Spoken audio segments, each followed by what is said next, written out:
Revolution Radio proudly presents live. And thanks for joining us November 1st. We've got an interesting show tonight, as we promised you. There were still many of you who wrote us regarding the last show that I did with my guests, Patrick Jordan and Dr. Will Spencer, on the zombies. So we did put together another show for you tonight called Zombie Apocalypse 2. And we have more information for you, and we're going to answer some of the questions that you sent to us as well. Let me give you the news for the evening. I'm going to start with the latest, and then I'm going to back up. I think something very interesting is going on here, other than what's being told to us. I'm sure that many of you have heard of the shooting that occurred at LAX today. And pointed out, this was the first thing I was going to talk to you guys about, and Thomas took the words right out of my mouth. So some people are just very, very in tune. Let's see. Okay, so I'm going in and out, I guess. And this is happening more and more on my shows, folks. It only happens on my end. And we were fine until we got about a minute before the show, and then it started up. So Thomas, if I'm still going in and out, if you want to call me on the cell, we can take it from there. If you want to do that, because I can't hear. You just banged out that one time. The one time, okay. If it does it again, just let me know. And audience, if you want to let us know too, if we're cutting in and out for you, just let us know. We always have plan A, plan B, etc. But anyway, the LAX thing is pretty interesting. A man carrying a bag with a handwritten note that said he, quote unquote, wanted to kill TSA. Don't laugh. Don't laugh.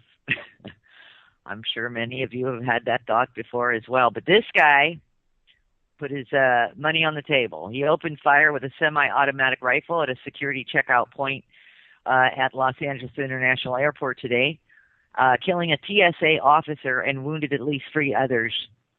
The gunman wounded in shootout with the police was taken into custody, authorities said.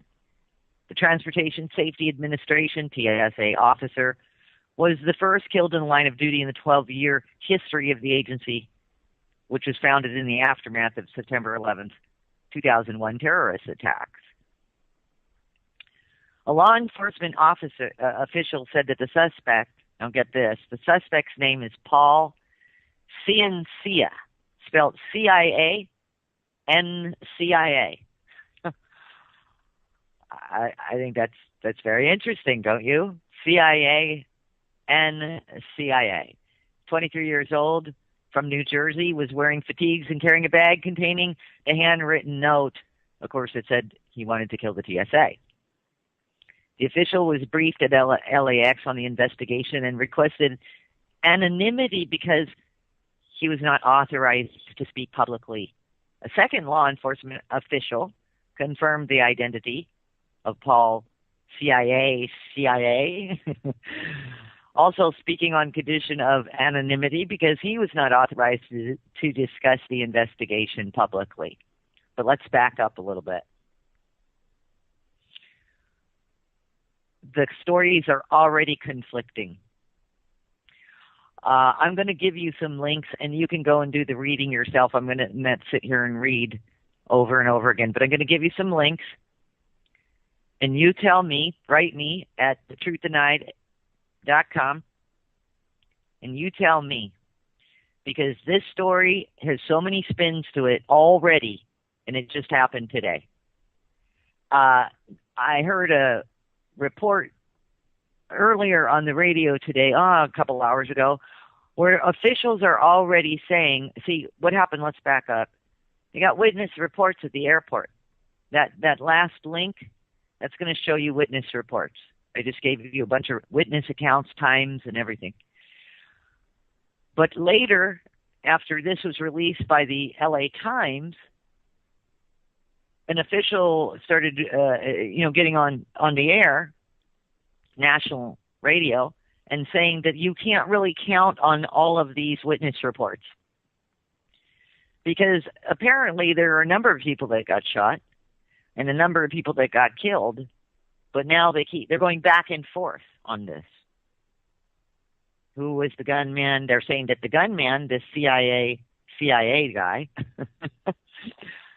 Sorry, I think it's very funny. Paul is his first name.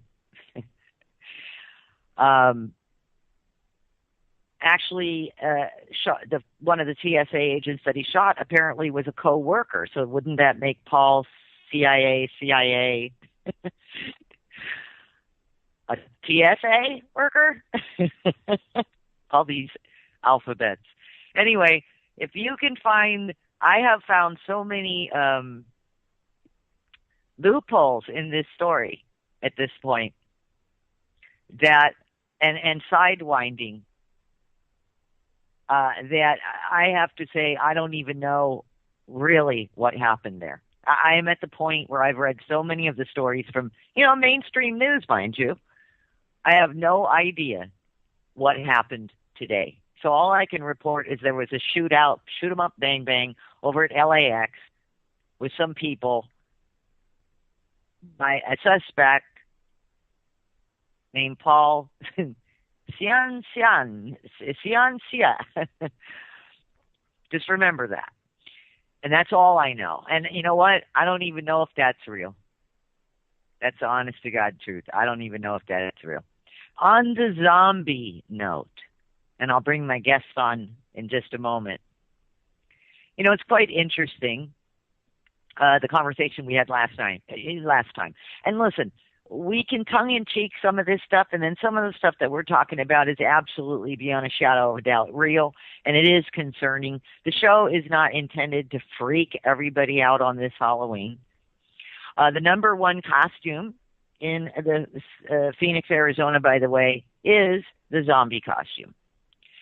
Now, I'll drop some links in this from Live Science, an article called How to Make a Zombie. The slouching, flesh-eating zombie has become one of the most in vogue creatures in current TV and movie offerings, appearing in films such as World War Z, and of course, the number one television series, The Walking Dead.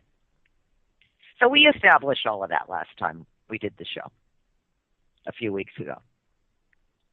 Most rational people scoff at the suggestions that real zombies exist. But a number of respected medical experts and academic journals have presented evidence that zombies are, in fact, real. To understand the zombie phenomenon and its Haitian roots, we discussed that last time, an appreciation of the practice of voodoo, we discussed that last time, sometimes spelled V-O-O-D-O-O or V-O-D-U-N, is needed. A religion based in West Africa, voodoo is still practiced in varying forms throughout the Caribbean, Brazil, the South Americas, and other places with strong African heritage. I'll give you the links to that as well. Voodoo spirituality has a rich tradition of fetish objects, including the so-called voodoo doll. Practitioners of voodoo also place a particular importance on herbal remedies and other concoctions that may include animal parts such as bones and hair, dried plants, shells, minerals, and other ingredients. So there is that aspect of the belief system that zombies exist. You've got to think a little further back and ask yourself why it's so important that mythical attributes are there. Where did it arrive from? Where did the actual zombie arrive from? By the way, I've got a little update for you on that airport. Something very mysterious is going on because something happened here at Sky Harbor, Phoenix, the night before, last night. A United Airlines flight was on its way to San Antonio from San Francisco and was forced to land in Phoenix. The plane was diverted to Sky Harbor Airport after someone made some type of threat against the plane. The nature of the threat, 47 passengers were taken off the plane and rescreened, and their luggage was also rescreened. Roxy, you're breaking up again. Okay, why don't we just call me on the phone? Okay, be right there. Sorry, folks.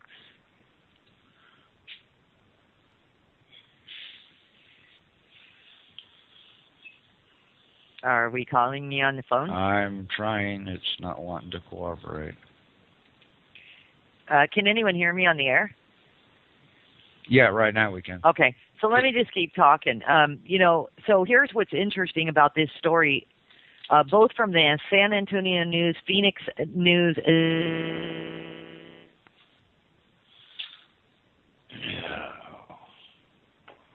Thomas, would you like us to fill in the dead air? Yeah, could you please? I'm trying to get this working now. I'm not sure what's going on. Something is not right at her end. Sure. There. Sorry for that, folks. This is Pat Jordan. I just always attribute things like this to the Fusion Center. They don't want this information. They don't want the information, but here's the deal, and that's fine because. And my phone's not. I hear my phone. Okay, here we go. Okay, here I am. Okay. Hello? We can hear you fine.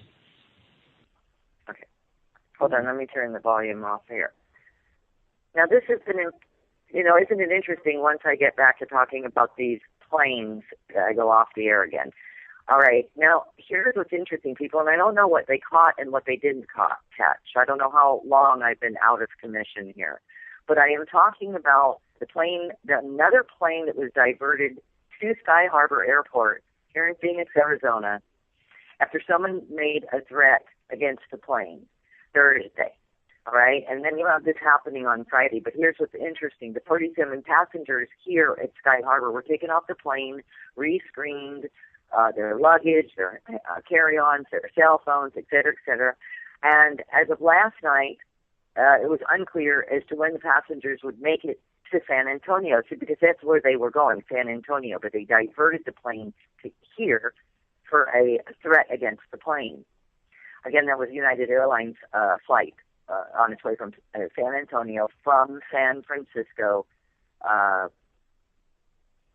Never made it. But here's what also never made it, and I'm going to give you all the links. Okay, this is a big happening, right? It was on our news, the top of the news hour, when this plane was, landed. Both San Antonio news story and Fox News stories and all news stories regarding this Phoenix plane are gone. I have the links to show you. The stories are now gone. And they say, stories been archived. And San Antonio newspaper also, the San Antonio News, I should say, also sends you over to Fox News, which the story is gone. But if you search all of the internet, you will not find this story. Well, don't you think this is important? And we don't even know what happened to the 47 passengers. The story's never been followed up on. So if there's anybody in Phoenix that knows anything about this, give me a buzz or call in the show. You're welcome to do that. I'm very curious about this because then you have the happening in LAX, which, by the way, I gave you all the links to that. The story is all over the map, what happened in LAX. And at the end of the day, I mean, they can't even get this right. I'm still curious about these passengers who are on their way to San Antonio. The story is dead in the water. And that is very unusual of a story of this nature, is what I'm saying. So if anybody knows anything about that, sorry, I didn't finish part 2 of that. And sorry to interrupt my zombie spiel.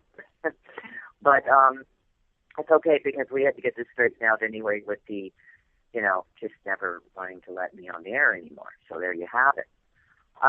Back to this, how to create a zombie.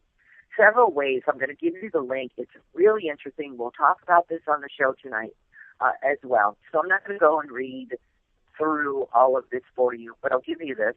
But here's something else that's interesting. Here's another story. Real soldiers help tackle down zombies in Miami Warfare game. Now, the Miami Warfare game is a game. All right? I'll give you the link. You can read through it. It goes through the military soldiers who got involved and helped to create this game, et cetera, because of their background with hostages and combat ops, et cetera. You know, the true American heroes. And by the way, the name of the group is called the American Heroes. And they started up a company called Adventure Combat Ops, essentially blending the world of video games with the real thing. But let me tell you something. This is really interesting. These are professionals that they used in military professionals. All right? And hold on just a minute because my whole internet just flashed. I was just about to talk to about a terrorist sleeper. But get this. So these guys, all right, reading from the article, far from the battlefield, they now take their expertise into the civilian world. Though their new venture, people can pay to be a weekend warrior of sorts, suiting up with actual gear and guns used in special operations missions right now. And don't worry, the gunfire airsoft pellets. Sorry. After an hour of professional warfare training, one team is put into the quote game. Miami's story will involve zombies. So this particular game, Miami's story will involve zombies, Pearson explained. A terrorist sleeper cell has activated a bio threat with Greater Miami, and you and your team are fighting that force, fighting that enemy, and taking care of any hostage situations that may occur. This is the game. Okay, and so now he's asked, why zombies? And he answered, zombies are exciting. It's a very real threat, and you've got to be prepared. The zombie attacks and ensuing missions are being planned around the country. However, the first mission will happen in Miami in November. They're doing zombie training for real. The group is pledging to make it as realistic as possible, even using explosives. But at the end, they have a caveat here, and I'll give you the link. And if you want to participate in learning how to combat a zombie, as the military gentleman had said, because a zombie threat is real. And I'll leave it at that for now. Let me introduce you, for those of you who have heard my show before and do know our guests, and that's wonderful. And for those of you who do not know my guest, Author Patrick Jordan follows suit with evidence to support zombies are real indeed, and has built a chart in order to demonstrate the different levels of zombification. Patrick also states that we are looking at behavioral molecular switches, MK, and just generations of bred super stupid rats. Later on the show, Patrick he added to the show, he said, what I'm saying, and this was last time, he said, what I'm saying and what nobody wants to believe or nobody wants to hear is that we're already dead. We're going to have him explain exactly what he means by that. And, of course, Dr. Will Spencer is very aware of such things called the rage virus, toxoplasmosis. We'll get into a little bit of that. We kind of covered this last show, so we're going to try to move forward here. And, of course, Will Spencer is, in the movement of aiding people, human beings, mainly getting rid of pathogens that are pretty exotic, that even the CDC doesn't know what to call them anymore. So we're just going to dive into this whole one scenario after the other. We're going to cover cultural contagion, which is biological chemical warfare, and social cultural movement that has been organized, such as activism, and those who speak out against tyranny are also under attack from the social engineering plans, et cetera, and sort of zombification in itself. And so we're going to just go for it, and let me bring on my guest now. Welcome to the show, Will Spencer. Thanks for being here. Hey, good evening. Thank you, Roxy, and thank you, Pat, and thank you, listeners. And Patrick, why don't you join us? Thank you. Hello, listeners. Hello, zombies. What do you think about that? That the number one costume was zombies for Halloween. Patrick. Predictive programming. You said that last time, yes. They're getting people sensitized to the thought of exactly, Roxy, what you had caught in that talking head nonsense speech where the military said zombies are a real threat. Now, the word real has always been just completely destroyed for its impact. Because all politicians go, we need to talk about real issues here. Like, what were they doing before? Talking about Peter Pan? But see, that is exactly the social conditioning that they set up, because they were talking about non-issues, but they were talking about real non-issues.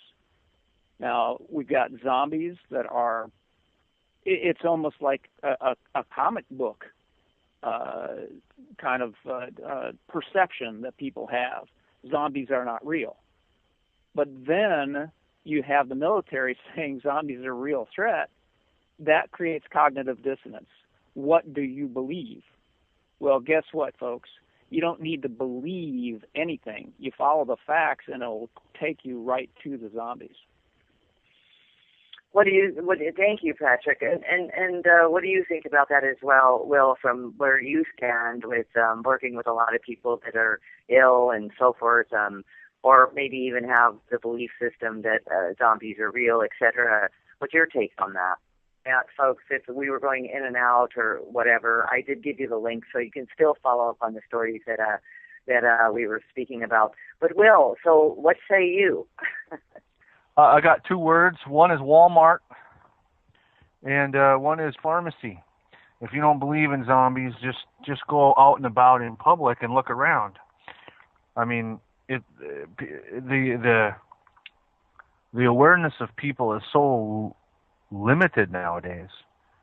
Even children. I mean, I was walking through the store and kids were standing in front of the TV watching a Disney movie, and I took the cart and you bump right into them, and they don't even know you're there because they're mesmerized by the light, kind of like a mosquito to the light at night. Nothing else matters but that TV is on when the TV is on. Will, you're gonna lose that bet of not being able to say Walmart during the broadcast, so that I can sing them. But what I would like to bring out of Will's position on this is something that he and I personally have experienced. Ill health and pain brings you to a point of exiting the thrall of audiovisual entrainment, social engineering, and what we're going to be talking about is the biological formation of zombies. It was pain that brought me out of that hypnosis. See, it's it pain. Was pain. So your body was in pain, and is that what you're saying? Pain? Yeah, from illness. Pain? Yep. I lived and worked on the farm, and the chemical assault had brought my health down so low that I was actually thinking that death was something to be considered, because life had become a mockery. And there is an interesting relationship between what Will was talking about, because I have actually purposefully put in Disney movies to review them. And there is, along with chemical and food sensitivities, you can be sensitive to the electromagnetic spectrum. And as your body degrades, you become more and more aware, because it is a canary in the coal mine thing. It's a protective mechanism. I can actually smell chemicals down into very small parts per billion. So that protects you from chemicals, so you don't enter that area. Well, I had these Disney films on, and they were so full of the old style audio visual entrainment that it actually was causing me physical pain. And that's when I realized I had been able to see through many of their assaults on us because I was in pain, and the pain threshold was so high that their programming couldn't get through. And so the point that I'm trying to make is Will interacts with ill people on a regular basis, but it is the ill people that seek him out. It's not the zombies. Zombies are quite content to go about their daily zombiehood and do what it is that zombies do. Which is? Have their brains eaten out and eat other people's brains out, because this is a contagious situation. You know, that's interesting. Just as a note, Friday nights, I don't know where it is, I was looking up shows. Here we go with, this social engineering. 2 shows back to back. One's called Grimm, and the new one's called Vampire. I don't know if it's called Vampire. I'm pretty sure it is, though. Both shows are about this very thing, sucking the life out of other people, blah, blah, blah, blah, blah. Grimm is gruesome, actually. Vampire is about vampires. But all of it's staged. It's all staged in the modern world and how it's acceptable. Both the vampire and both the Grimm is about vampires / zombies as well. So going back to the sitting on the couch, the programming of as you said, the old school Disney stuff, it was weaker, is what you're saying. The programming within the cartoon or the whatever was weaker than it is today. So they've upped their game on the programming. Would that be safe to say? Not necessarily weaker, Roxy. Okay. It was rudimentary. I mean, audiovisual entrainment has a very long history, and it is said that Hitler intended to use television to take over the world without firing a shot. And so audiovisual entrainment has a rich history. It works extremely well, unless you're so sick that the signals have no impact on your nervous system. But they have advanced since then. If people go to my website in the free PDF section, you can get the patent to silent sound. And so whereas I was reacting... What's that called, silent sound? Yeah, silent sound. There's a patent for it. It's a military-grade thing, and it's what made the Iraqis surrender in the first Gulf War. You know, when they were like waving white flags en masse and surrendering to drones? That's silent sound. It made them do that against, all reason. These were soldiers, against all reason and against their will. And silent sound, I can't watch modern movies these days because it gets in below my threshold of perception.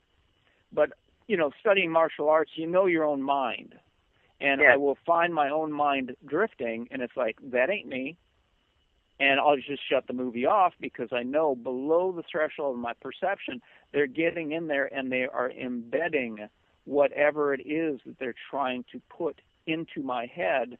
It has nothing to do with the plot line or the movie or the predictive programming or whatever. They're putting thoughts in your head like video games will, all of them. And, I probably said this on the last show. All video games, even, fluffy little happy games for kids, have a message in there, kill everything that moves. And if you're playing them every day, like Will was saying, these kids were enthralled by a TV that they didn't even respond to outside stimulus. This has a grip on their mind, and they're very, who they are is being rewritten at the nervous system level. And Will, do you encounter, not to give, break any anonymity with any of your clients, but do you encounter people who come to you who are, have been, attacked or have been as Patrick just said, rewritten, so to speak, on a biological level or in their mind or whatever, and are like thoroughly confused and you're able to turn that around? Yeah, being able to turn it around, yes. And most of the people that come to us are in the searching part. They're not like They're not in the mind fog and the distraction and the distraction of the everyday zombie life, if you want to look at it from that way. They're not your typical Walmart shoppers.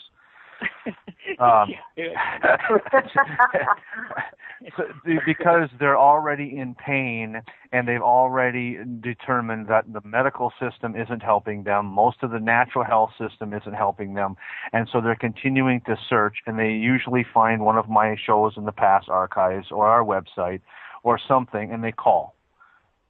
I mean, I've had this one lady a couple of years ago. She was 3 days with no sleep. Her husband was ready to divorce her.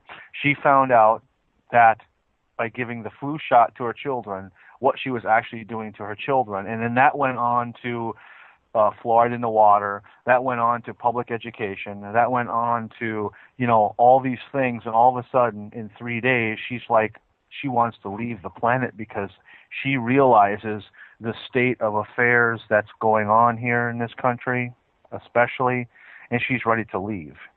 And her husband was ready to kick her out. She was that. I mean, so we talk a lot of people off the cliff because they're so freaked out by waking up in the middle of the sewer pond up to their eyeballs in stink. And they're like, oh my God, what? And so Patrick and I have had an advantage because I was introduced to this in 1978.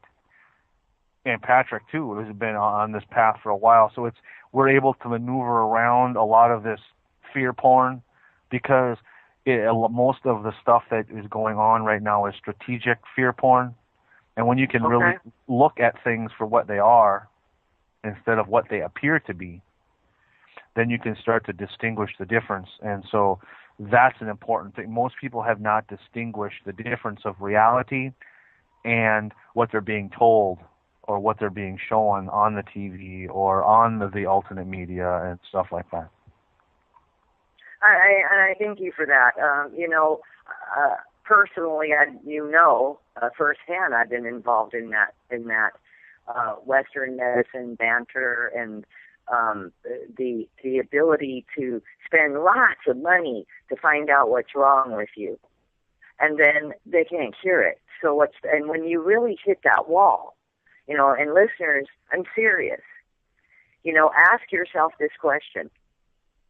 You go to your doctor and they're going to run this test and they're going to do these blood tests and they're going to do these ultrasounds and they're going to do this and they're going to do that. And then what do they do to cure you? Nothing. I mean, I really have to say that. I have to say the word nothing. Doing double mastectomies when somebody doesn't even have cancer because they call it precancerous because it ran in your family, that is not healing somebody by removing 2 breasts or a prostate for a male. That's not healing to me. Giving you lots of medication to mask all your symptoms, whether they be pain or headaches or joint pain or constipation or the other way around, to mask all your symptoms, yet your disease is in the back room pumping iron. Your disease is getting worse and worse, or your ailment, whatever you want to call it. That angers me beyond. Like, I can't express it in words on this show, okay? Put it that way. So, Will, when you already know this to be true and factual, what I just said, do you not? Correct. Okay. So once you know it, and Patrick, on your end, what I just said, do you know that to be true and factual? I go so far as to call them assassins in white coats with a license to kill. Okay. Now that the listeners can hear this, you've got me and my experience, you've got Will and Will's experience, and Patrick really going for it there. Like just calling a spade, if you will. So now, with all of that, tell me, why Anybody have an answer? Why are they doing this? And where are we going as a human race? Are they altering the human race? Are we on our way to becoming the Walking Dead? Or are we already seriously here? I'm sorry. I didn't mean to start. Go ahead, Will, because I got a whole page answer for her. Well, first we have to determine the definitions of live and dead. Oh, Just because you're breathing air and you're upright most of the day does not, may not equate to being alive. So, it's the perspective of the point. So, I'm going to back out because I want to hear Pat's whole page. Well, okay, I think, before you do that, Patrick, I think what you're saying, Will, is that there are different levels of qualities of life. And I would think, not to put words in your mouth, that somebody who has been debilitated from very youth, young age, with vaccines and what have you, and this and that, and maybe they went in the military and they came back and now they're on 25 as drugs and what have you. In other words, over time, an individual loses sight or never has had optimal health, so that person wouldn't even know they're part of the Walking Dead, not part of the living. Would that be safe to say? Right. And just because you have absence of symptoms does not mean you're healthy. And Correct. again, there's a lot of people that live in such denial they don't even know they have feet until they stub their toes. So I'm laughing because it's literally true. Literally true. It is literally true. I mean, and listeners, let me just ask the listeners to think about something as well, and then we're going to hear this from Patrick, because it is brilliant what you're about to tell us. But listeners, you say to yourself all the time, whether it be a family member, a wife, a kid, a brother, your best friend from high school, how many of you have said that you tried to show them a story, or that 9/11 was an inside job, or a number of conspiracies, or maybe it's not even a conspiracy, you're just trying to show a friend, let's call it, something going on in the world that's not right. And that friend is like on a complete opposite side of the spectrum. Like, you can't even begin to reach them. Like, they're like looking at you like, huh? Have you lost your mind? And then you go home and you say to yourself, no, man, it's not me that lost my mind, but why can't I reach that person? Why can't I show them the most obvious, basic 101 of the lies going on around us? And you're baffled when you get home, and you think, God, I don't know if I can even talk to my friend from high school anymore because it's so annoying. That's the kind of distance I'm talking about. I'm talking about the majority of people who are not even, it's not just an awareness thing. I think it's all linked to the altering of the human condition. What Will was saying about, you didn't know you stubbed your toes, and you didn't even know you had a foot until you stubbed your toes. That type of reality, that the zone in which a person lives is so small and so programmed, truly, that they don't even know the world exists around them. It's so small. So, Patrick, do you agree with that?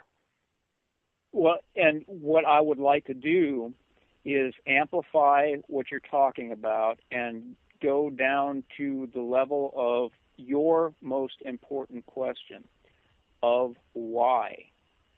Because that then reveals all of these attributes that you're talking about to a level that will satisfy the inquirer. It will make logical sense. You won't be down with it. Zombies need to go, but you will at least go, oh, now I get it. And so let's examine what you're talking about, Roxy. You're talking about two different genomes. It is us against them, because the kind of people that you're talking about that become awake and aware and seek out the truth, the kind of people that go to will and seek out health, are actually hypnotized. Which the kind of people that listen to the shows. Thank you. Exactly. Okay. They have the capacity for change. They have their brains intact. And, make a list. Bromine in bread and beer and soda pop, audiovisual entrainment, silent sound technology, fluoride in the water, GMO crops, vaccines. These are all brain assaults. All of them are brain assaults. That's called full spectrum warfare. And so we are all damaged. I'm making a blanket statement. The entire population of the world is damaged. Just think of chemtrails. They're indiscriminate. So what is the difference between us and them? We have the capacity to crawl out of the hypnosis. But a zombie already has their brain gutted. And I wrote a series of books called The Rise and Fall. One was The Rise and Fall of Kingdom Plante. Another one was The Rise and Fall of Kingdom Animalia. And in those, I outlined the different ways that the insect world makes a zombie. And my favorite one was the wasp that stings the caterpillar. It paralyzes it and then injects into the caterpillar eggs that become larvae. And what these larvae do is they literally liquefy the inside of the caterpillar except for its most essential organs. So this caterpillar can still live and walk around carrying the thing that literally killed it, but they're still running like the nervous system. And when they hatch out of this caterpillar's body as new wasps, they're kind of vulnerable, and they leave like maybe 2 larvae inside, because this is all programmed at the genetic level. This is why I talk about molecular switches and genetic control. There's 2 larvae left inside, because if anything threatens these newly hatched things that literally killed it, this zombie caterpillar will defend the things that killed it. Now, that's a gruesome story. That's a scary story. You need to understand something. The military complex knows this story, has studied the biology, and one thing that they hold to is that there are conserved biochemical mechanisms that are the same between cockroaches and humans. And sometimes, like Mark Twain said, I repeat myself. But we have the same things that drive us, including fear mechanisms. And government agencies like the USDA have been studying fear pheromones to be able to manipulate pathological insects. Do you really think they're not going to take that technology and make it into a weapon? Everybody I know lives on fear. And so we have a history of biology that can be manipulated. And when I look at, Roxy, the us and them, the only advantage we have is they haven't eaten our brains out yet, because we are literally cohabiting this planet with full-fledged zombies. You can't change their hearts and minds with words. You can't make them look up into the sky and look at chemtrails. You can't change them. You can't change their physiology because it is so burnt out, it's past the point of no return. Now, why? Why does the other side want to do this? They don't want us. They want everything to be like them, and they are infectious in nature. So if they can infect everything with their zombie, whatever you want to call it, I don't even have a rubber stamp for that. Their zombie entity, then the whole world becomes them. and they don't have to fight us any longer, because isn't that what we're doing? Roxy, I'd rather be doing something else than, I love your company. I love Will's company. I would hang out with you guys anywhere, anytime. But the only reason we're doing this show is to fight the power. True, and I thank you for that dissertation, because it's something that I've talked about off of the air with so many of the people that I've had the opportunity to meet by doing radio shows. I've become very selective in a very short period of time, and what I find is that all of you have a continuity about you, and many people that say, let's just keep getting the word out, keep putting it there. And I really think that these types of shows, honestly, everyone, listeners, everyone, they are for those who do know something's wrong. This becomes very validating.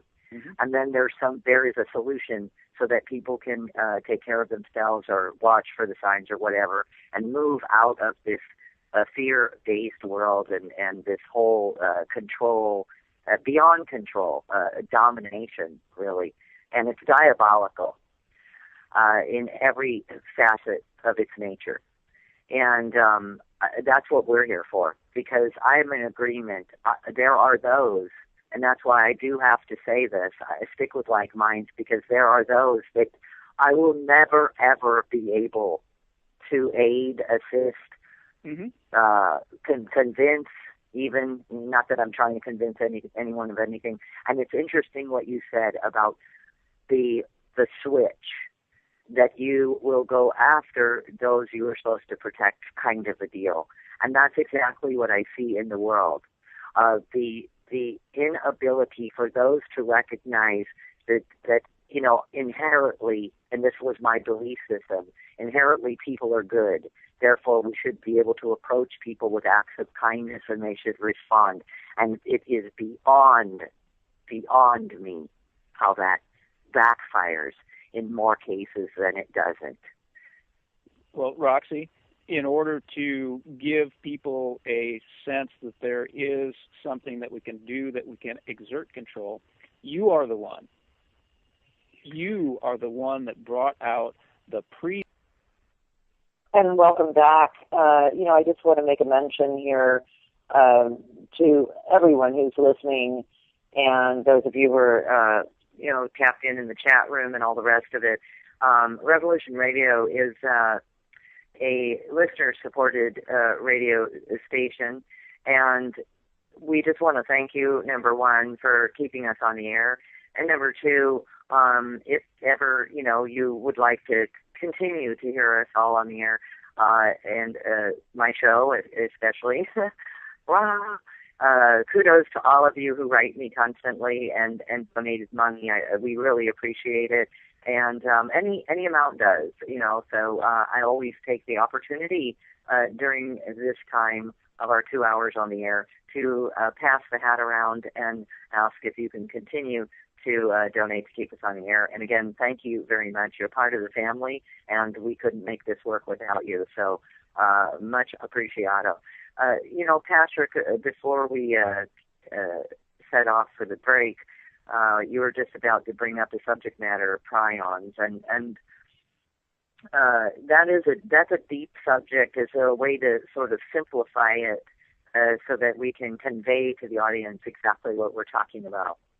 Well, first I want to reiterate, Roxy, that it was you that broke this. And I've got an extensive email list that covers the entire planet, people from all countries, and they contribute. Some of them live at poverty level, but they still do the work. And that's why I'm talking about the us against them. These are the people that are so selfless. They will do the research to contribute to the overall synthesis of what I do, so that we can have a picture of how they got at us. And if we can figure that out, then we can figure out countermeasures to it. So what we're looking at from the the link that you sent from Science News, scientists identify prions, some people call them prions, whatever you want to call them. Scientists identify prions infectious secret. First, we have to know what it is. And supposedly this word was coined sometime in the 1980s, probably no later than 1985, and it is a protein infectious on. You know, some of these scientists, you wonder what they're smoking to come up with this, but you know, you got electrons and you got neutrons and you got protons and then you got a prion or a prion. So I think they're just playing with words that it is an infectious protein. It's not a virus. It's not living. So aren't we already in the zombie zone? Because it is infectious, non-living, which means it's dead. And what does it do? Researchers have known for decades certain neurodegenerative diseases such as mad cow disease or its human equivalent, Creutzfeldt-Jakob, result from a kind of infectious protein called a prion. And then you skip another sentence and it says, but although prions have received a great deal of scrutiny, scientists still don't understand many of the most fundamental mechanisms of how prions form, replicate, and cross from one species to another. Now, already they've opened with a lie. Are you trying to tell me a group of entities that have had at least 1,800 years of head start on us don't have the first clue about prions? Maybe the college student that is being manipulated by this Manhattan Project of medicine doesn't have the first clue what he's doing as he's working in the lab. But you know the controllers have full command of this stuff. Because when you go through this, and I hope you send this link to the chat room, when you go through this article, you find something very chilling, that they were playing with prions from what they call a non-pathogenic yeast. But then they were also playing with prions from a pathogenic fungus. But here's the most important part that everybody has to pay attention to, and this is why they occult it, which means to cover it up, to darken it. And by the way, Will, anytime you want to jump in, I've got notes, so I can't be knocked off track. If you get, Roxy, do you have a calculator handy? Yeah, sure. Okay. So we go down to this. Even more striking, Tessier could activate different recognition elements by manipulating environmental conditions such as temperature. For example, he conducted the experiment at 4 degrees Celsius. The baker's yeast recognition element switched on. At 37 degrees Celsius, the pathogenic fungi element was activated. In other words, temperature alone could dictate which yeast species the prion could infect. So, you got your calculator handy. Here's the conversion. I do. 37 degrees Celsius. Does anybody know what that temperature is? And don't speak, Will. This wasn't for you because he's too smart. Roxy, and not to embarrass you, but do you know what 37 degrees Celsius is? No. Okay. Take 37 times 1.8 and tell us what number comes up.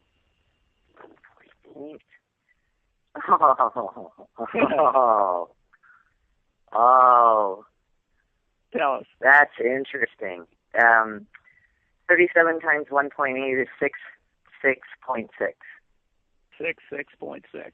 But we're not done, because that's just part of the conversion to degrees Fahrenheit. So please add 32 to that. I have 98.6. And what is that, Roxy? Is that the temperature of the human body? That is human body temperature. Thank you very much. So the baker's yeast, these prions, and I view all prions as my enemy, were activated at a very low temperature, 4 degrees Celsius. But the ones for the pathogenic fungi, and see, they never did say, this is the other thing you have to look at when you're reading technical papers, is they're hiding things. Of course they're going to hide things, because that pathogenic fungi could have been Candida albicans, and this is where I need to bring Will into the conversation, because there are many different kinds of Candida yeast, but there are only a few, like the albicans, that can actually grow at human body temperature. And so what we're seeing hidden below the threshold of perception is they're writing the scientific paper that they are working out how to make an infectious protein that has no known cure, at least in this paper, that works with Candida albicans, that infects probably every human being on this planet. This is not a science paper. It has nothing to do with health. They're developing a military weapon. Well, let me add to that real quickly. Here, let me interject. On the CDC, in regards to prion, of course, they go down, the typical bovine spongiform, and which was, in my opinion, a mad cow. I guess that's what it is. But it's interesting because as you go down the page, there's something called, there's a link to the National Prion Disease Pathology Surveillance Center. Get out of here. All right, now listen. From the Division of Neuropathology, Case Western Reserve University, National CJD Surveillance System established in collaboration with the CDC. And under that, there is the action plan of the Department of Health and Human Services. Surveillance for human disease is primarily, it says, the responsibility of the CDC. Protection is primarily the responsibility of the Food and Drug Administration, otherwise known as the FDA asshole.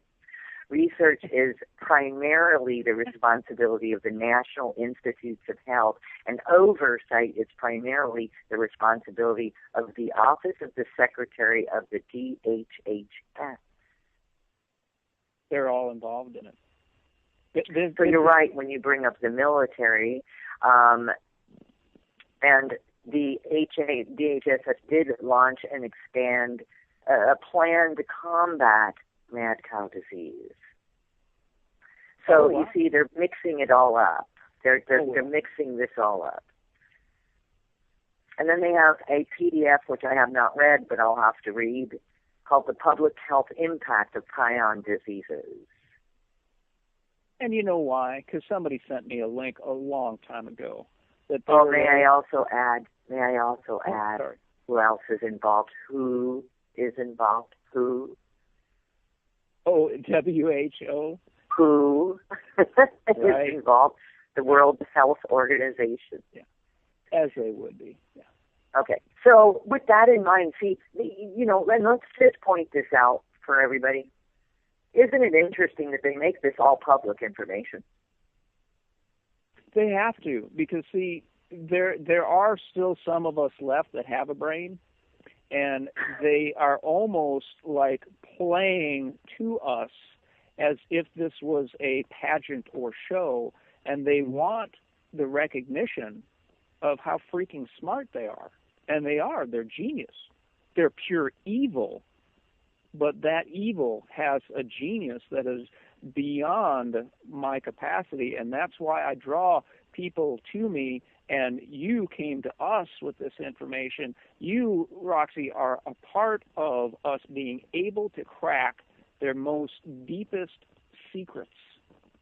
This is groundbreaking here, because they're using yeast as the delivery system for their prion control of this zombie apocalypse. They're using yeast. You're saying like yeast and if this isn't the correct word, just let me know. But yeast is like a carrier.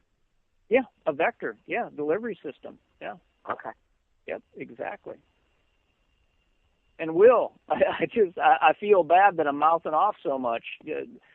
Bring it on home. Yeah, Will. First of all, for those of you who don't know, it's linked up right there on the front page of the Truth Tonight. As a matter of fact, the book that Will has written, it's called The Underlying Cause of the Unconscious Conspiracy Against Our Health. And it's right there on the front page. Giant. You just click on it and you can take a look at the book. But maybe I should just ask while I mentioned the book, what caused you to write the book? 20 years of suffering and then coming across some information that changed my life. And one of a very critical piece of information is what Patrick just brought up, was the Candida albicans topic. And in the Candida fungus family, there is 14 or 15 different strains of Candida. Albican is just one of the strains, which for the most part affects everybody. I have yet to have somebody that did not have a fungal problem, and Candida is the main group of strains. It is a very, very smart organism.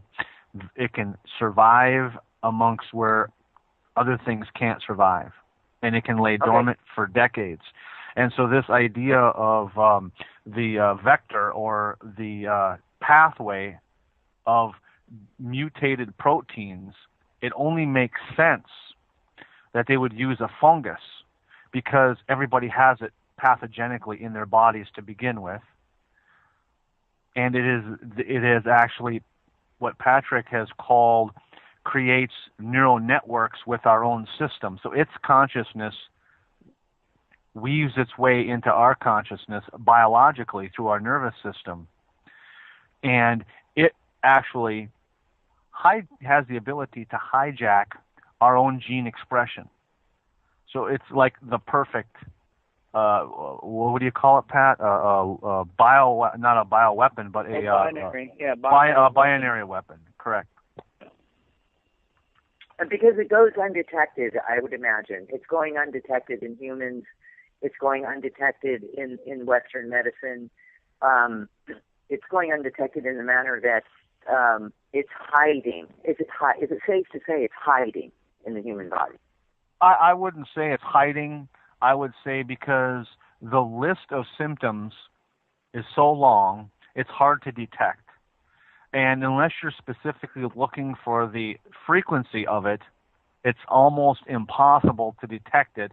Like blood tests are like 15% accurate because most of the fungus does not live in the blood. The blood is only the path or the sidewalk to get to where it's going, which is in your soft tissue, your brain, your sinus cavities, your knee, the joints in your knees, and so forth. So it's smart. I would rather call it highly evolved because its ability to survive and hide is amazing.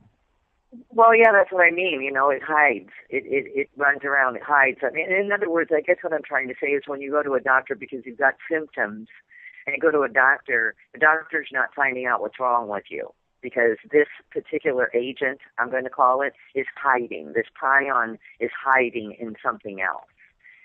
Well, it is, but see, now you're assuming that the medical system is there to help you. See, and that is a big, a very not accurate way to look at the medical system, as well as most of the natural health industry. It's not there to help you. It's there to sell you its goods, and that's the misnomer that people get confused about.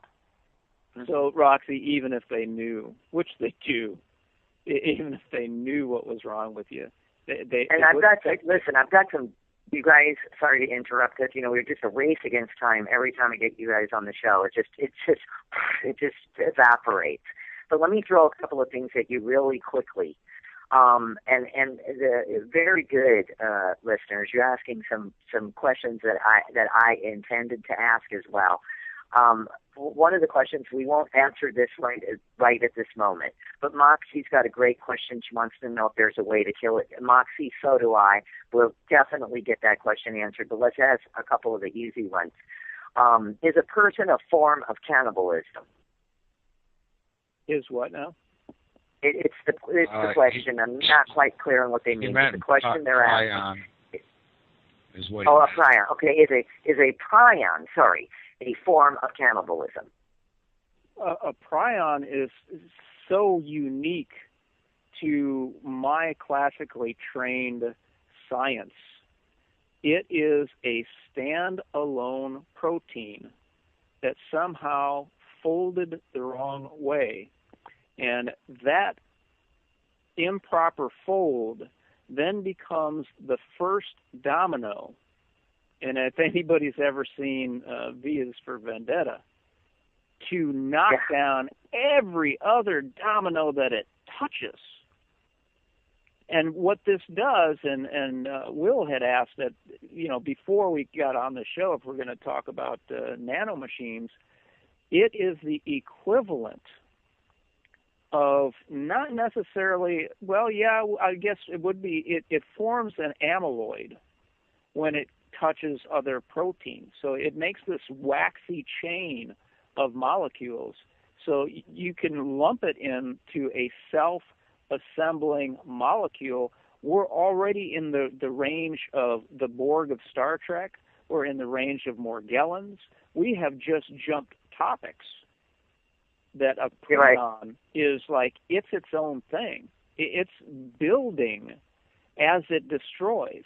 And that's like an Illuminati kind of concept, order from chaos. Oh, got to write that down.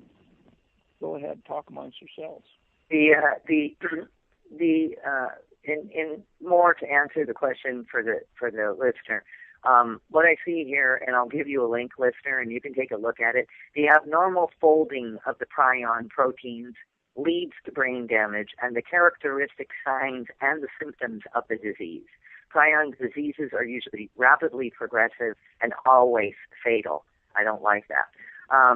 So hopefully I'm going to give the listeners a link.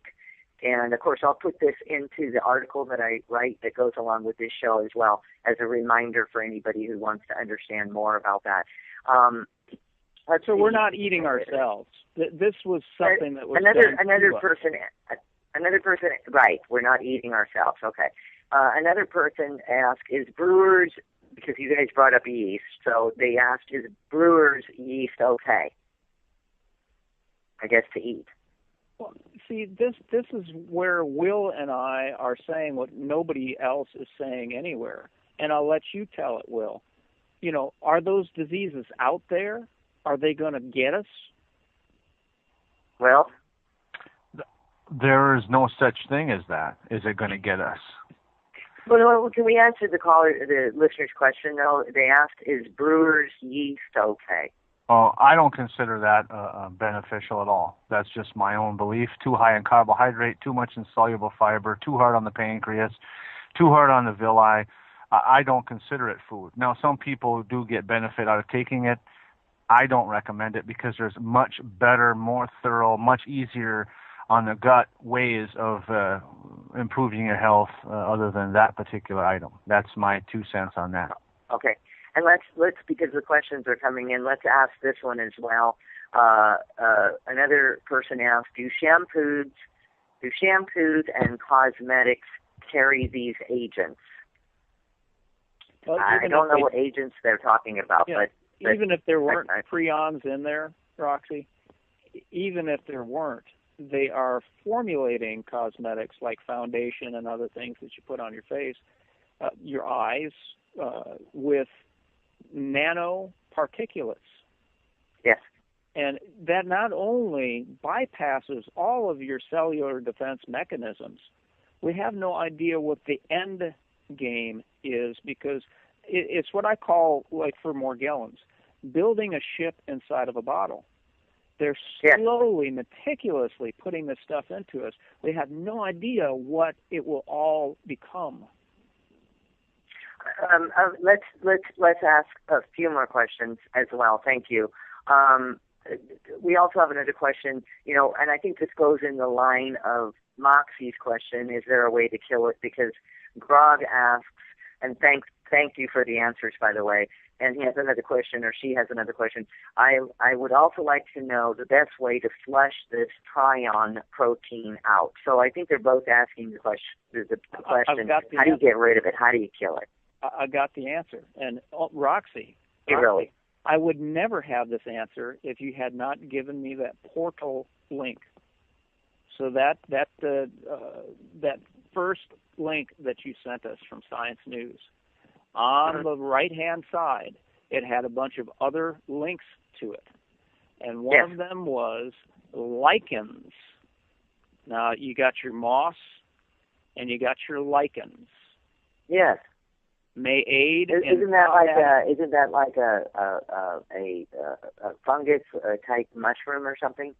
Hold on a second. Hold on. Lichens may aid in combating deadly chronic wasting disease in wildlife.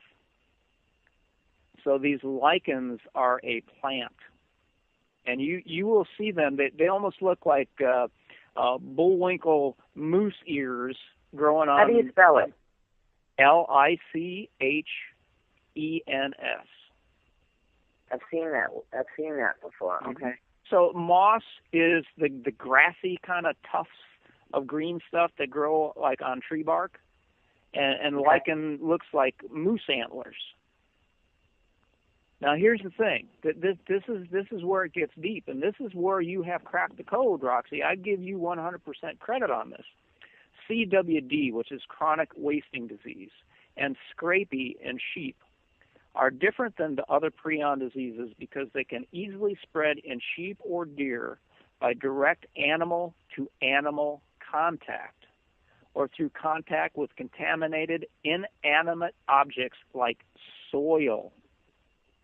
This is why Will and I were trying to answer that other question, saying, what are you worried about prions in baker's yeast for? We are in a sea of disease. We're swimming in it. It's already in us. Chronic wasting disease was first diagnosed, you're going to love this, in the 1960s. So that other article that started this whole thing, Roxy, that was from a paper that was written in 2005, and they were just only addressing that issue in 2007. They've been at this since the 1960s because it could not be in nature unless they had released it as a weapon. That means they had to have developed it like 10 years prior. We're all the way back to the 1950s, and has been detected in 19 states and in 2 Canadian provinces. Chronic wasting disease has been detected in wild elk, mule deer, white-tailed deer, and moose in North America. But lichens produce a unique and unusual organic compounds that aid their survival and can have antibiotic, antiviral, and chemotherapeutic activities. Lichens create a serine protease that breaks prions down. Now here's what we have to pay attention to. This study was done by the USGS, the United States Geological Survey. What in the heck is the Geological Survey doing investigating botany and molecular biology for? And welcome back to the show. It is quite interesting because when we were on the break, I looked up what you have just said, Patrick, and I found several articles, one of them in a science journal as well, called Natural Born Prion Killers, Lichens Degrade Mad Cow-Related Brain Pathogen. So this article was entered into their system in May of 2011. So I find it interesting that if they know And by the way, they're also referring to some of these sort of pathogens and mad cow diseases and brain diseases as chronic wasting disease.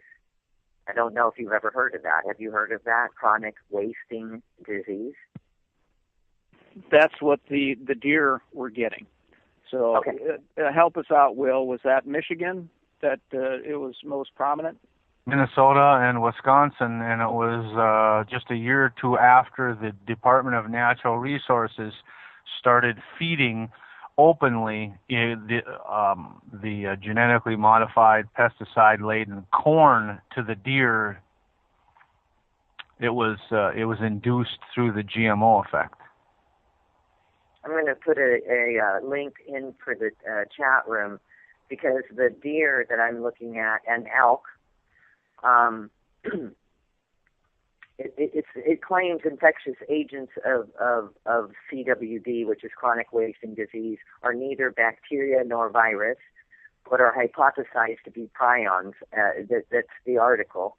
And the photo of the deer it looks like the deer is just skin and bones, completely starving to death, it appears to be. Now, Roxy, can I interrupt you just to register my rage here? They're saying, well, we really don't know what it is. We think it might be a prion.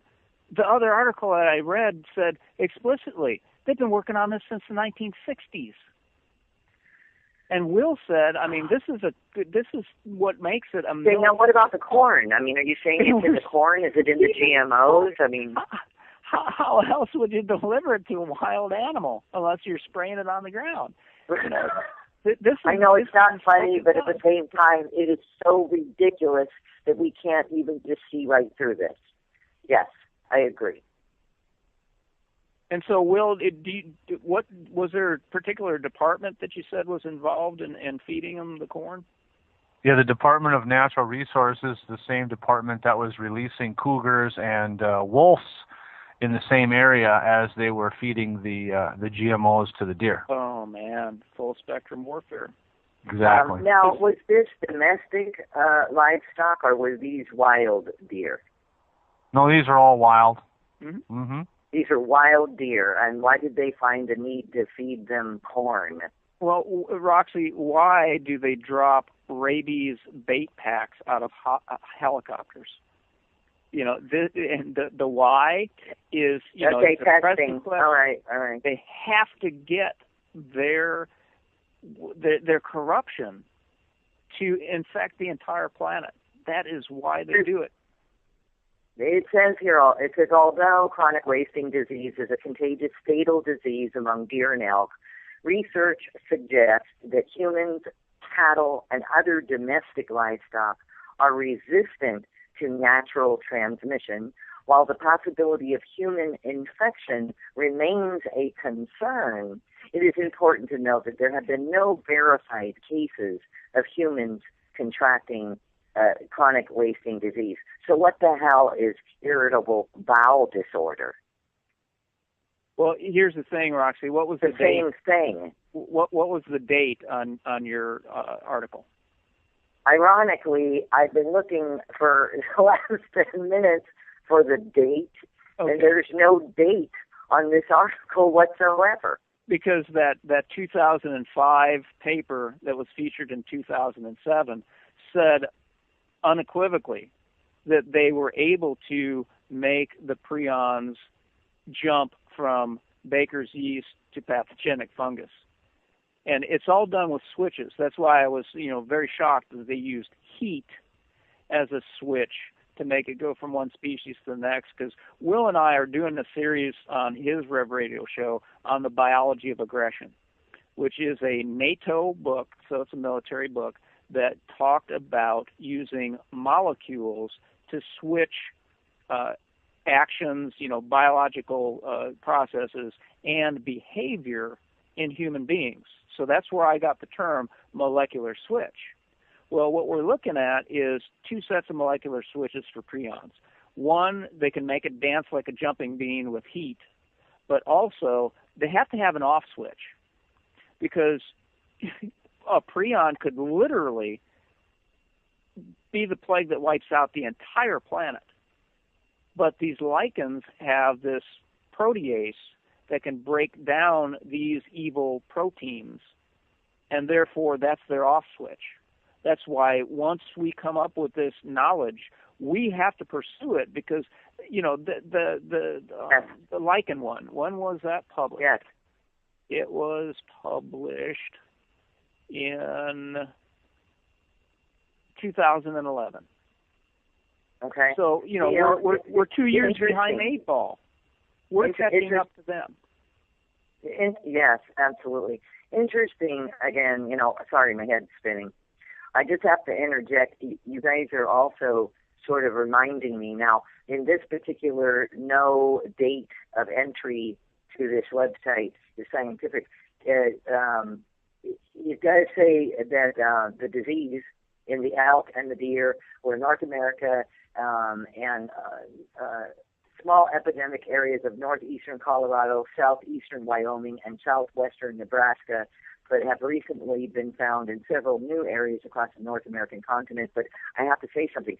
Somebody wrote me to the show not too long ago, and they were telling me, and I went and checked this out in Colorado, that when you shoot a deer and kill a deer, you have to bring it in. I can't remember where, something to do with the health department, and they have to run a test on the deer before you can take the deer home.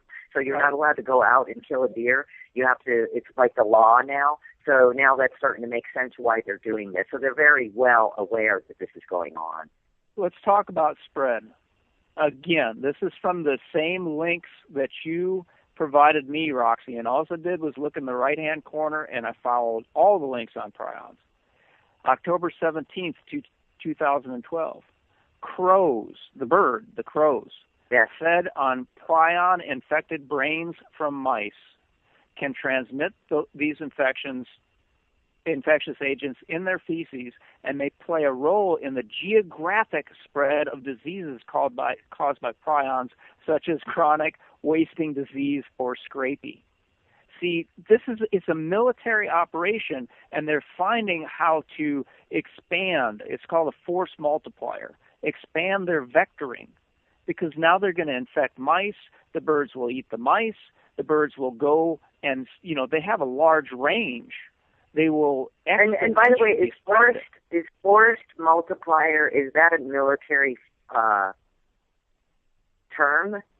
That's what they talk about with the use of technology, because a soldier has so much capacity, and they have a force rating of X, whatever that is.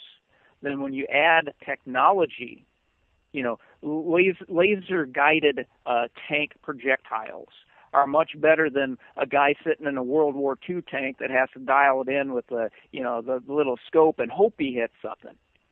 So it's a force multiplier. And they use that with the weather as a force multiplier, owning the weather by 2025. Owning a military document. Okay. And what we're looking at with the crows and the mice, they're new vectors, and the crows having wings multiplies the force of this weapon. See, Roxy, I'm not saying that prions came out of nowhere. It's so unfortunate they had the wrong folding configuration. Yes. This was done in a laboratory and released, right. Just like Will was saying. They fed them corn on purpose. You don't feed wild animals corn. What are they just doing a thing like, hey, let's go feed GMO corn to the deer and see what happens? I mean, really, what's the link there? I mean, seriously, this is crazy. Here's the next step, because it's all about you, Roxy. I can't, big hugs to you. I can't thank you enough for what you opened up. I followed the next link. Science News. New yeast prion helps cells survive. April 23, 2012. And I will... give me all of these links that you've come across, and then I'll put them into the article for people to read. I did, and then my word processor program broke down. I think they don't want us to have this. I will get it to you. I'm on the same page, so I can look these up. Okay. What was the name of that one? New yeast prion helps cells survive? Yep.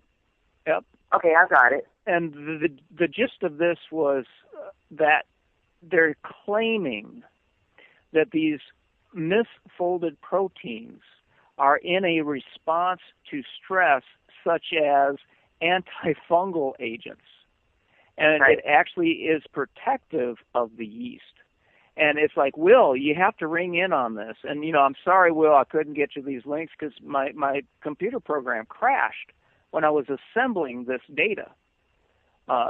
What they're saying is that they actually created it by chemical warfare on the yeast. And Will often preaches that when you attack an organism, it will respond. And if you don't kill it outright, man, you're going to make it worse than it was before. Yeah, it comes back with a vengeance. Yes, and you said that before as well. Back on, we've got not even, I don't know, about 10 minutes if we're lucky of the show. Here's a question. I must answer this for the listener. They want to know if they made a lichen tincture, could they use this as a cure for the prions? Well, and I'm just going to say this right now to this individual.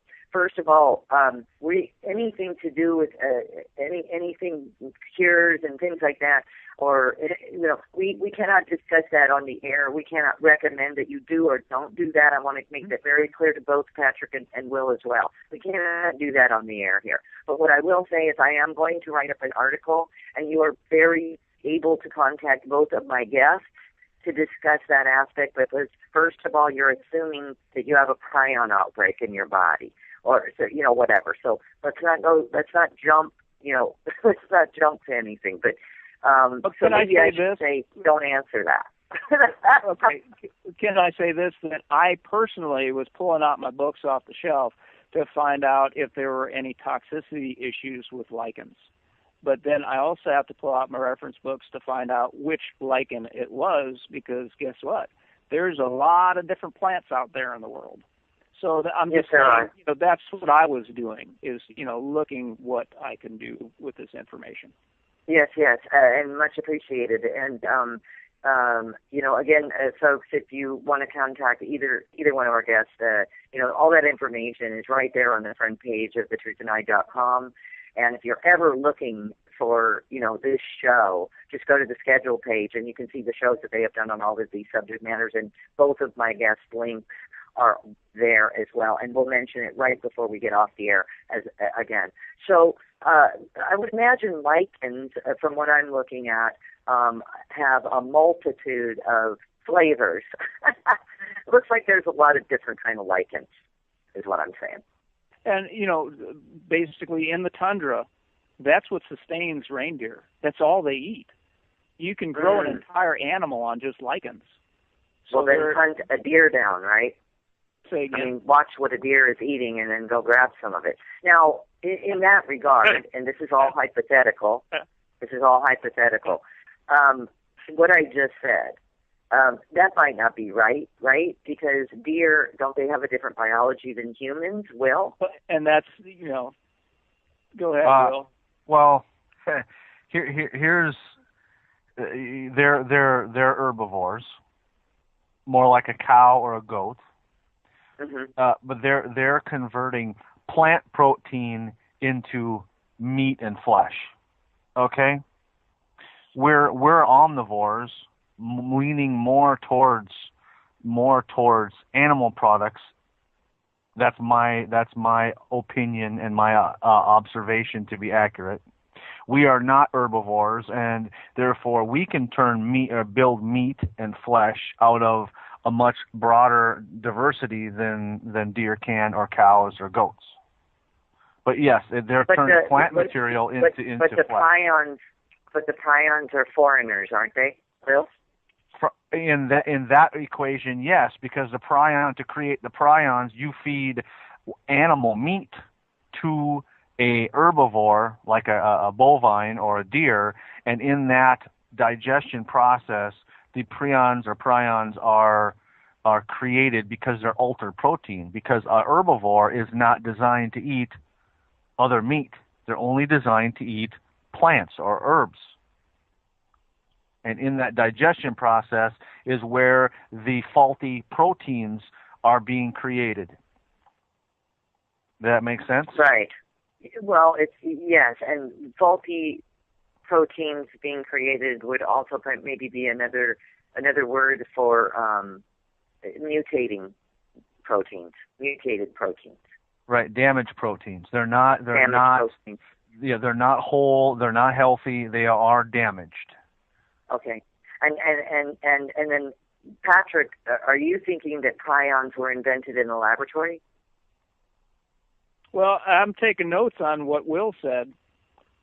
Because Will, and what about you, Will? Because the prions, P-R-I, not Y-O-N-S, have prions always been around, or are these something new that are being talked about, or is it a new discovery, or are they a sort of bioagent? Well, I'm going to lean on that last one because I'm finding mad cow or Pat. You gotta correct me. Khrushchev Jacob is is how you say it. Yeah. We're actually finding it highly concentrated right now in Alaska, and so I started asking questions with the clients we're dealing with in Alaska, and one of them come across retired naval intelligence that says right now, as we speak, they're running a highly classified experiment in the state of Alaska. They're actually spreading this prion thing. However they're doing it, I don't know. I think it's through the fungus. That's my take on it. But it's like they're having a breakout of it right now around Anchorage, and this military personnel right now that one of my clients talked with, retired, said that they're running some experiments in Alaska right now to determine whether it's going to be viable to spread it through the rest of the lower 48 states. Now, are you talking about the CJD, the Creutzfeldt-Jakob disease? Yeah, exactly. Mad cow in humans that's exactly what it is. It's human spongiform encephalopathy. It's just different right. species. Human form and spongiform. Yes. Yeah, Okay. It's just different species. Yeah. And so in 1942, they were experimenting on a tribe in New Guinea and gave them a disease called Kuru that ate their brains out. 1942 or 1947. Oh no, wait! I'm reading my timeline wrong. 1947, the disease showed up, but they started the experiments in 1942. Because what they did is they took sheep brains, they put it in a vaccine with Visna virus, and they were shooting up the New Guinea natives, the Japanese. That's why I say all this, folks, everybody listen to me. We're just living Operation Paperclip. It never ended. Everything that we've talked about is nothing but an extension of Operation Paperclip. Now, as we're talking about this, on the CDC it says classic CJD, which is the disease that we're talking about at the moment, is not related to mad cow disease. Classic CJD also is distinct from variant CJD, another prion disease that is related to BSE, bovine disease, but bovine spongiform encephalopathy, which is mad cow. But this is interesting. It shows a photo of this Creutzfeldt-Jakob disease, classic. The tissue slide shows sponge-like lesions in the brain tissue of a classic CJD patient. This lesion is typical of many prion diseases. It also makes it very clear that they're all fatal. Infection with this disease leads to death usually within 1 year of the onset of the illness. Which website are you reading there, Roxy? Is that CDC? That's the CDC. I'll give you the link. And what they're doing is what a parent does to a child. Oh, go back to sleep. Everything's going to be all right. It's not related. These prions aren't related. Barack Obama is related to Dick Cheney. Dick Cheney is related to George Bush. What What do you mean? What do you mean the prions? The prions aren't related. I just read an article that says you change the temperature. It says it's not related to mad cow. Oh, okay, you're saying, what do you mean the prions aren't related to mad cow disease when it is mad cow disease? It's the same thing. And this is what we call on Will's show. It's the same pig, different lipstick. You know, all you have to do is change the temperature. Okay. And these, so 2 minutes. We've got 2 minutes. We've got 2 minutes. Audience, if you want to know if zombies are real, are you convinced yet? And you know, why be scared? I've got a note from 1942 that they were creating this. And, you know, Will was saying that, you know, all you had to do is feed an animal another animal, and you would, like, you know, an herbivore, you know, feed it meat, and it would create these proteins. That may be how they discovered it so that they could weaponize it in the lab. You know, this has been going on for a long time. The disease is rapidly progressive and always fatal. I don't know how they can say that, but they can say the disease is rapidly progressive and always fatal. Unless you take it in the lab, Roxy, and then you manipulate the protein structure. Oh, exactly. And then you can have Bump it up a notch where you can kill people within an hour. How about that? Yeah, or over the period of time. I mean, look at what we're talking about. There are people that can't even respond intelligently to debate and rational conversation. I would say their brains have been etched over a period of time. They have this much control. They got 1,800 years of advance on us. They can tweak these proteins just an amino acid at a time and go, gee, I wonder what happens if we do this. So the CDC is always hosing us. They are the military. The CDC has the Surgeon General as their leader. They are the military. This is a PSYOP. Listen, it's a PSYOP for Operation Paperclip. Right. Of course they are. They're even claiming that you can inherit it in the genes. Inherit, and see, this is what I was trying to bring out with Will. Will, where are these diseases? You know, are we going to catch cooties? All this stuff is in the environment. Thank you. It's all around us. There's this idea of infectious disease is a fraud. Okay. Okay. It's a fraud. And listen, gentlemen, this went by like it was 15 minutes. We need to do another. Never enough time with you. I want to read. What's a book that you'd like people to read of yours, Patrick? I'm going to, for the moment, The Underlying Cause of the Unconscious Conspiracy Against Our Health. It's on the front page of thetruthtonight.com. If you click on it, it'll take you where to purchase it. That is Dr. Will Spencer's book. It's a must-read. It's the Bible. It has all of this stuff in it. And Patrick, what is one that you'd like to recommend this evening from your arsenal? Well, I hope you have ICD 999 out there, because that's the primer. I do. That's their jumping board. And thank you, Roxy. Appreciate that. Well, listen, because you're welcome. And and for those of you who are listening, when you hear us laugh, have you ever gotten so scared you just start laughing? That's what we're doing. It's so incredibly ridiculous. This is where laughter comes from. It's not that we're laughing like, oh boy, we're all going to turn into zombies sooner than later. That's not it. We're aghast at how insidious this all is. And so nobody's making fun of anybody. If any of you out there are sick or anything, please write me at info@thetruthtonight.com. Again, that's info@thetruthtonight.com. I will get your emails to whoever you wish, if it was Dr. Will Spencer or Patrick or both. I have done that before. I will continue to do that for you. I have no problem with that. And I'm going to offer both of you gentlemen something, because you are just always so informative, like beyond my wildest dreams. Will you guys say yes to this? I'm going to ask right in front of my audience. Will you please at least do one show, at least one show a month with us, if not two? Wow, I'm honored. Yeah, so am I. Absolutely. Thank you. Because I'm going to game on, because I think this is so important. I think that we should just continue on this entire subject matter. I think it's helpful, and being that we started it with zombies, and then we did zombies too, I think we should just keep going in this direction, to be honest with you, because I think that the audience gets to learn, and then they can go back to the first show or the second show, which some people did before they tuned in today. So this way they have a history of everything that we're talking about, and I think we should proceed. Listen, we can tongue-in-cheek some of this stuff, and then some of the stuff that we're talking about is absolutely, beyond a shadow of a doubt, real, and it is concerning. The show is not intended to freak everybody out on this Halloween. The number one costume in the Phoenix, Arizona, by the way, is the zombie costume. Now, I'll drop some links in this from Live Science, an article called How to Make a Zombie.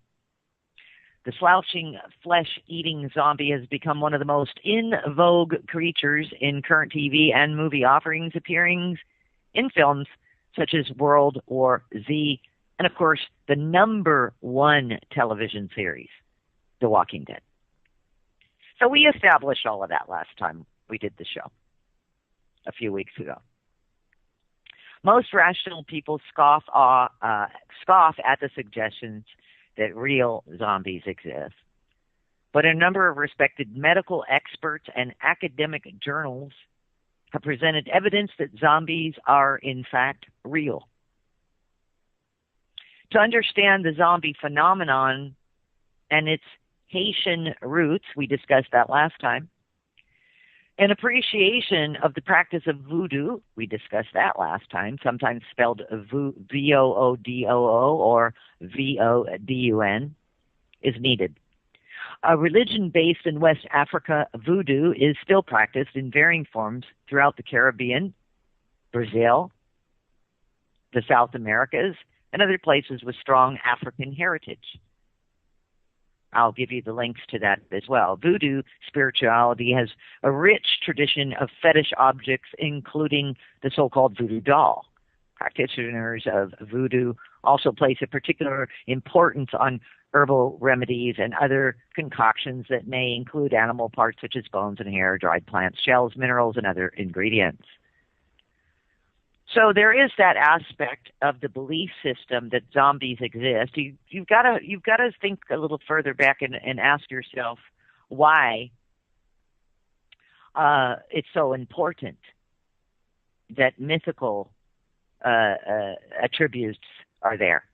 You know, where did it arrive from? Where did the actual zombie arrive from? By the way, I've got a little update for you on that airport. Something very mysterious is going on because something happened here at Sky Harbor, Phoenix, the night before, last night.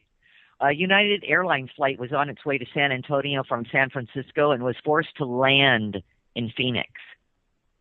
The plane was diverted to Sky Harbor Airport after someone made some type of threat against the plane. The nature of the threat, 47 passengers were taken off the plane and rescreened, and their luggage was also rescreened. Roxy, you're breaking up again. Okay, why don't we just call me on the phone? Okay, be right there. Sorry, folks.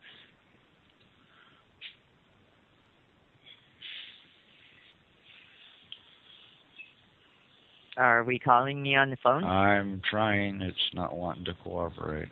Carrying a bag containing a handwritten note. Of course, it said he wanted to kill the TSA.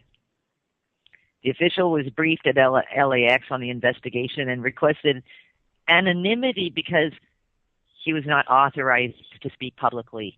A second law enforcement official confirmed the identity of Paul CIA, also speaking on condition of anonymity because he was not authorized to discuss the investigation publicly. But let's back up a little bit. The stories are already conflicting.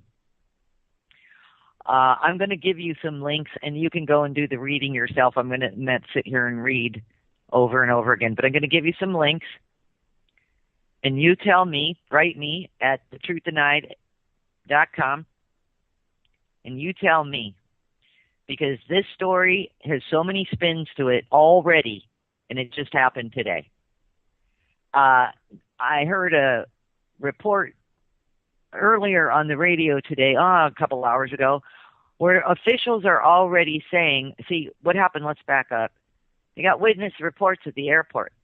That last link, that's going to show you witness reports. I just gave you a bunch of witness accounts, times, and everything.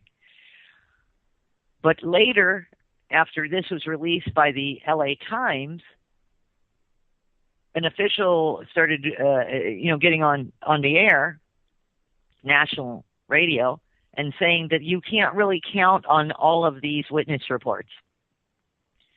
Because apparently there are a number of people that got shot and a number of people that got killed, but now they're going back and forth on this. Who was the gunman? They're saying that the gunman, this CIA guy, sorry, I think it's very funny. Paul is his first name. Actually, one of the TSA agents that he shot apparently was a co-worker. So wouldn't that make Paul CIA? A TSA worker? All these alphabets. Anyway, if you can find, I have found so many loopholes in this story at this point that, and sidewinding, that I have to say I don't even know really what happened there. I am at the point where I've read so many of the stories from, mainstream news, mind you. I have no idea what happened today. So all I can report is there was a shootout, shoot 'em up, bang, bang, over at LAX with some people by a suspect named Paul Sia. Just remember that. And that's all I know. And you know what? I don't even know if that's real. That's the honest to God truth. I don't even know if that's real. On the zombie note, and I'll bring my guests on in just a moment. It's quite interesting, the conversation we had last time. And look, can anyone hear me on the air? Yeah, right now we can. Okay, so let me just keep talking. So here's what's interesting about this story, both from the San Antonio News, Phoenix News.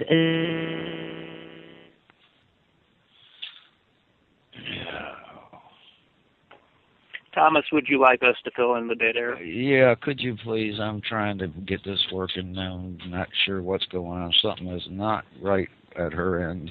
Sure. Sorry for that, folks. This is Pat Jordan. I just always attribute things like this to the Fusion Center. They don't want this information. They don't want the information, but here's the deal, and that's fine because... and my phone's... I hear my phone... Okay, here we go. Okay, here I am. Okay? Hello? We can hear you fine. Okay. Hold on, let me turn the volume off here. Now, this has been, isn't it interesting once I get back to talking about these planes that I go off the air again? All right, now, here's what's interesting, people, and I don't know what they caught and what they didn't catch. I don't know how long I've been out of commission here. But I am talking about another plane that was diverted to Sky Harbor Airport here in Phoenix, Arizona, after someone made a threat against the plane Thursday. All right, and then you have this happening on Friday. But here's what's interesting. The 47 passengers here at Sky Harbor were taken off the plane, rescreened, their luggage, their carry-ons, their cell phones, et cetera, and as of last night, it was unclear as to when the passengers would make it to San Antonio, because that's where they were going, San Antonio, but they diverted the plane to here for a threat against the plane. Again, that was United Airlines flight on its way from San Antonio from San Francisco. Never made it. But here's what also never made it, and I'm going to give you all the links. Okay, this is a big happening, right? It was on our news, the top of the news hour, when this plane was, landed. Both San Antonio news story and Fox News stories and all news stories regarding this Phoenix plane are gone. I have the links to show you. The stories are now gone. And they say, story's been archived.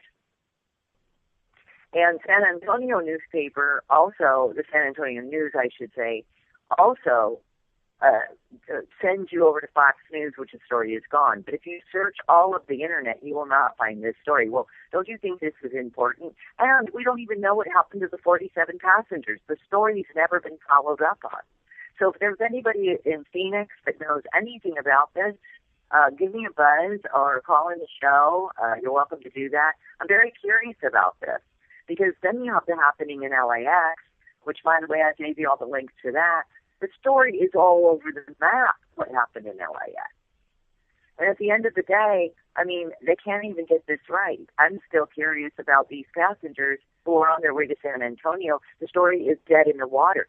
And that is very unusual of a story of this nature, is what I'm saying. So if anybody knows anything about that, sorry, I didn't finish part 2 of that. And sorry to interrupt my zombie spiel. But it's okay because we had to get this straightened out anyway with the, just never wanting to let me on the air anymore. So there you have it. Back to this, how to create a zombie. Several ways. I'm going to give you the link. It's really interesting. We'll talk about this on the show tonight as well. So I'm not going to go and read through all of this for you, but I'll give you this. But here's something else that's interesting. Here's another story. Real soldiers help tackle down zombies in Miami Warfare game. Now, the Miami Warfare game is a game. All right? I'll give you the link. You can read through it. It goes through the military soldiers who got involved and help to create this game, et cetera, because of their background with hostages and combat ops, et cetera. The true American heroes. And by the way, the name of the group is called the American Heroes. And they started up a company called Adventure Combat Ops, essentially blending the world of video games with the real thing. But let me tell you something. This is really interesting. These are professionals that they use in military professionals. All right? And hold on just a minute because my whole internet just flashed. I was just about to talk to about a terrorist sleeper. But get this. So these guys, all right, reading from the article, far from the battlefield, they now take their expertise into the civilian world. Though their new venture, people can pay to be a weekend warrior of sorts, suiting up with actual gear and guns used in special operations missions right now. And don't worry, the gunfire airsoft pellets. Sorry. After an hour of professional warfare training, one team is put into the quote game. Miami's story will involve zombies. So this particular game, Miami's story will involve zombies, Pearson explained. A terrorist sleeper cell has activated a bio threat with Greater Miami, and you and your team are fighting that force, fighting that enemy, and taking care of any hostage situations that may occur. This is the game. Okay, and so now he's asked, why zombies? And he answered, zombies are exciting. It's a very real threat, and you've got to be prepared. The zombie attacks and ensuing missions are being planned around the country. However, the first mission will happen in Miami in November. They're doing zombie training for real. The group is pledging to make it as realistic as possible, even using explosives. But at the end, they have a caveat here, and I'll give you the link. And if you want to participate in learning how to combat a zombie, as the military gentleman had said, because a zombie threat is real.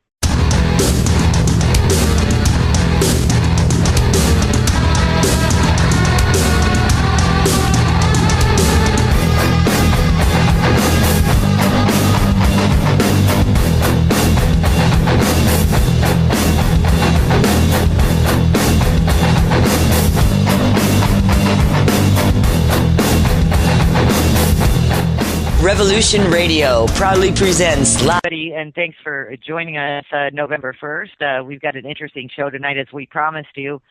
There were still many of you who wrote us regarding the last show that I did with my guests, Patrick Jordan and Dr. Will Spencer, on the zombies. So we did put together another show for you tonight called Zombie Apocalypse 2.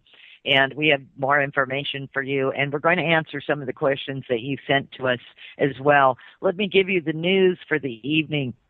I'm going to start with the latest, and then I'm going to back up. I think something very interesting is going on here, other than what's being told to us.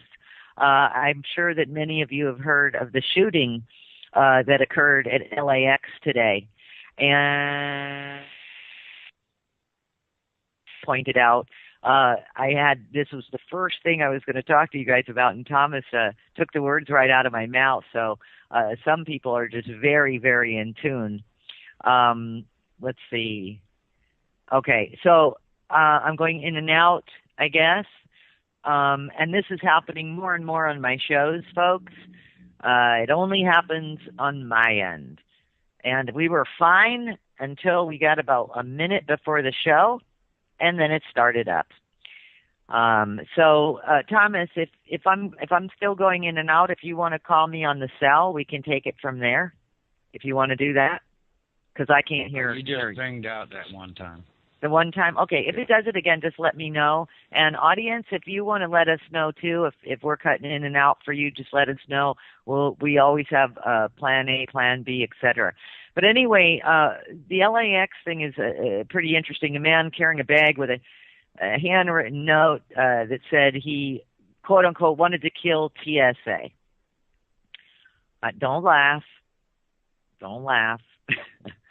I'm sure many of you have had that thought before as well. But this guy put his money on the table. He opened fire with a semi-automatic rifle at a security checkout point at Los Angeles International Airport today, killing a TSA officer and wounded at least 3 others. The gunman wounded in shootout with the police was taken into custody, authorities said.